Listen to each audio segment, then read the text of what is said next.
భగవంతుడు ఒక సంకేతం ఇచ్చినప్పుడు దాన్ని సద్వినియోగం చేసుకోవడం అవసరం. తిరుమల లడ్డూలో జగన్ ఎంత డ్యామేజ్ చేయాలో అంతా చేయగలిగారు. వైసీపీని ఎంత డిఫెన్స్‌లో పడేయాలో అంతా డిఫెన్స్‌లో పడేశారు. ఇప్పుడు వాళ్ళు రివర్స్‌లో చేస్తున్న దాంట్లో వీళ్ళు ఎంత డ్యామేజ్ అవ్వాలో అంతా అయ్యారు. అదంతా పక్కన పెడితే ఇప్పటికైనా సరే స్టేట్మెంట్లు, ఉపన్యాసాలు వద్దు. మనం ఏం చేస్తున్నామనేది చెప్పండి.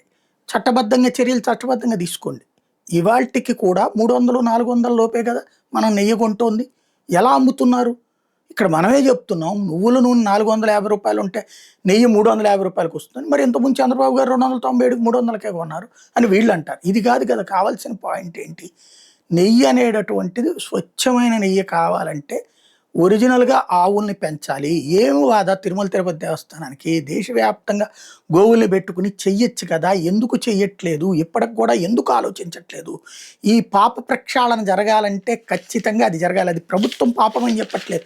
ఎవడి పాపమైనా సరే అది ఈ రాష్ట్రానికి అరిష్టం కాకుండా మంచి జరగాలి అంటే ఖచ్చితంగా 1,00,000 ఆవులని గోదాన పథకాన్ని ఏర్పాటు చేసి అవసరమైతే ఒక్కొక్కళ్ళు 1,00,000 ఇవ్వండి, ఒక్కొక్క మంచి ఆవు తీసుకుని, లేకపోతే 1,50,000 ఇవ్వండి మంచి ఆవు తీసుకుంటామని. గిరిజాతి ఆవులు తీసుకొస్తారో ఏ ఆవులు తీసుకొస్తారో తీసుకురండి.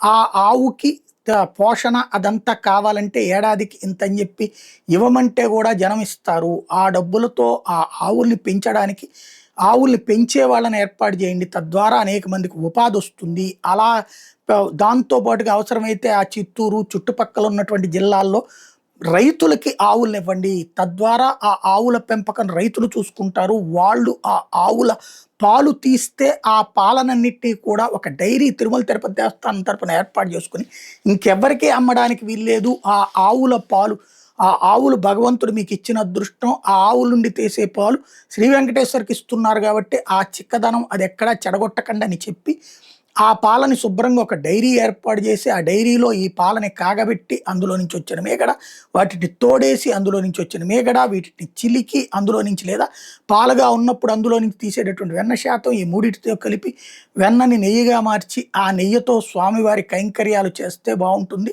ఇది రాష్ట్ర వ్యాప్తంగా అన్ని ఆలయాలకి తిరుమల తిరుపతి దేవస్థానం తరపునే నెయ్యి సరఫరా పరిస్థితి చేస్తే గనక తిరుమల తిరుపతి దేవస్థానం డైరీ కోట్లకి కోట్లు డబ్బులు ఆర్జిస్తుంది. ఆ విధంగా అదనపు ఆదాయం అవుతుంది.